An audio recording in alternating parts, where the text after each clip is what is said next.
안녕하세요. 대한축구협회 의무팀에서 진지함을 맡고 있는 남양주 네이마르 조민우라고 합니다. 의무팀에서 강원도 은바페를 맡고 있는 김은혜입니다. 저희가 이제 대한축구협회에서 KFA 아카데미라고 해서 축구인들을 위해서 유익한 정보를 쉽게 알려드리고자 이런 컨텐츠를 제작을 하게 되었는데요.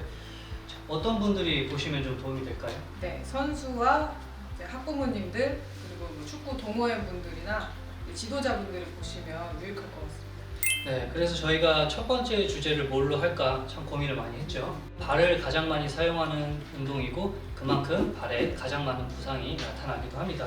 그래서 저희가 준비한 첫 번째 주제는 이제 발목 염좌입니다. 저희가 발목 염좌라는 주제로 총 4가지 테마를 구성했죠. 네, 그렇습니다. 이론편, 응급편, 그리고 테이핑, 운동 이렇게 4가지로 구성되어 있고요. 오늘은 이론에 대해서 설명해 드리겠습니다. 자, Q&A 형식으로 저희가 준비를 했고요. 저희가 자체적으로 궁금해하실 만한 질문을 좀 몇 가지를 뽑아봤습니다. 네, 첫 번째 질문은 염좌란 무엇인가인데 염좌가 뭔지 간단하게 설명 좀 부탁드릴게요.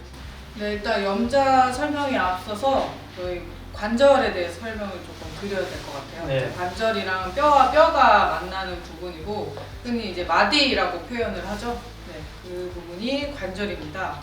그렇죠. 이 관절이라는 것이 이제 외부 충격에 의해서 이제 움직일 수 있는 범위가 있는데 이것을 넘어간 것, 이걸 이제 염좌라고 표현을 하고요. 발목은 흔히들 이제 접질렀다, 삐었다라고도 많이 말씀을 하시죠. 발목을 접질르게 됐을 때 가장 대표적으로 나타날 수 있는 손상이 바로 이제 인대의 손상입니다. 자, 발목 염좌가 경기 중에서 어떻게 발생할 수 있는지 영상을 먼저 보시기 전에 우선 영상에 등장하는 선수들에게 있어서 양해의 말씀을 구하고 영상을 보시겠습니다.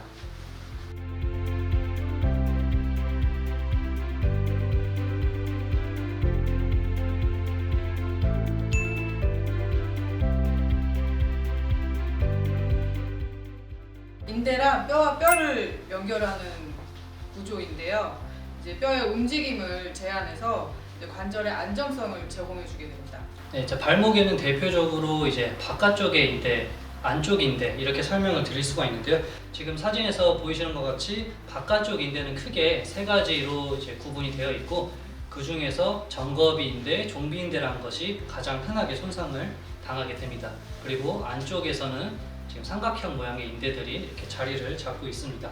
염좌가 발생을 하면 인대만 손상이 되는지 질문이 나왔는데 그런가요, 선생님? 그렇지도 않습니다. 인대는 아까 말씀드렸다시피 뼈와 뼈를 연결하는 구조물이기 때문에 발목 염좌가 발생하면 뼈에도 문제가 생길 수가 있습니다. 그래서 일단 병원에 먼저 가셔서 정확한 진료를 받는 것이 중요합니다. 네, 그리고 또 얼마만큼의 충격이 어떤 방향으로 가해졌는지에 따라서 발목 부상이 여러 가지로 나눠질 수가 있는데요. 일단은 발목이 기본적으로 안쪽으로 접질렀을 때는 바깥쪽에 있는 인대들이 손상을 당하기도 하지만 드물게 안쪽 인대도 손상을 당할 수가 있고 바깥쪽 발목의 뼈들이 벌어지는 것에 비해서 안쪽에 있는 뼈들은 이제 모아지기 때문에 이제 골타박이라는 이제 뼈끼리 부딪히는 증상이 있을 수도 있습니다. 이 외에도 인대라는 것은 뼈와 뼈를 잡고 있는 구조물이라고 말씀을 드렸는데 이것이 약해지면서 이제 발목의 뼈들이 제 위치에 제대로 못 있게 되면서 나타나는 2차적인 문제가 또 있어요. 이제 후방 충돌 증후군이라는 건데 일반적으로 발목을 크게 발목을 밑으로 쭉 폈을 때 이제 발 뒤쪽에서 충격이 나타나는 증상입니다. 이런 경우에는 보통 강하게 대시를 하거나 점프를 하거나 또는 킥을 할 때 발 뒤쪽에서 통증을 많이 나타나기도 하죠. 가끔씩 아킬레스 쪽 통증으로 오인하시는 분들도 많이 계시더라고요. 그리고 한 가지 더 말씀드리자면은 이제 종아리 쪽에 길게 2가지의 뼈가 있는데 이 2뼈를 연결하고 있는 또 인대 결합이라는 게 있어요. 발목을 접지를 때 이제 이 인대 결합이라는 것도 손상을 당할 수가 있기 때문에 그래서 저희가 테이핑을 할 때 발목 쪽만 하는 게 아니고 발목 위까지 하는 이유가 그래서 그렇습니다. 다음 질문은 발목 인대의 손상 기전은인데 손상 기전이란 말은 쉽게 말해서 어떻게 다치느냐 이 뜻이죠? 네, 일단 발목의 생김새를 보면은 발목에 저희 흔히 아는 복숭아뼈가 안쪽 바깥쪽에 있습니다. 그렇죠. 이 뼈는 이제 무릎에서부터 내려오는 이제 긴 종아리뼈, 경골 비골이라는 뼈인데요. 이제 이 바깥쪽에 있는 뼈가 조금 더 길어서 발목이 흔히 안쪽으로 뛰면서 이제 바깥쪽 인대가 주로 손상을 당합니다. 이제 만져보시면 실제로도 만져보시면 이제 안쪽 바깥쪽 높이가 좀 다르거든요. 그렇죠. 이제 바깥쪽 복숭아뼈가 밑으로 더 내려와 있어서 그쵸. 안쪽으로 접질 가능성이 크다. 이런 얘기죠. 그리고 또 하나 말씀드리자면은 그 인대의 내구성에 대해서도 말씀을 드릴 수가 있는데 바깥쪽에 있는 인대들보다 안쪽에 있는 인대들이 더 단단하고 질긴 구조를 하고 있습니다. 그래서 잘 안 다치기도 하지만 다치게 되면 그만큼 더 회복 시간이 더 길어지죠. 그리고 이제 안쪽 인대를 직접적으로 다치는 동작이 몇 가지가 있는데 흔히 축구에서는 이제 쫑난다는 표현을 하거든요.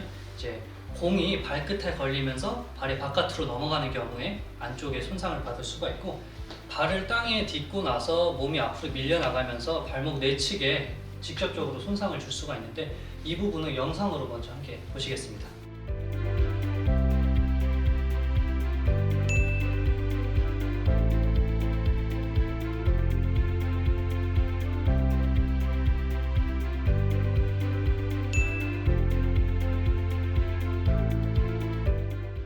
백승호 선수의 영상인데요. 디딤발, 그 공을 차는 반대발에 디딤발이 고정돼 있고 몸이 돌아가면서 발목에 염자가 생긴 겁니다.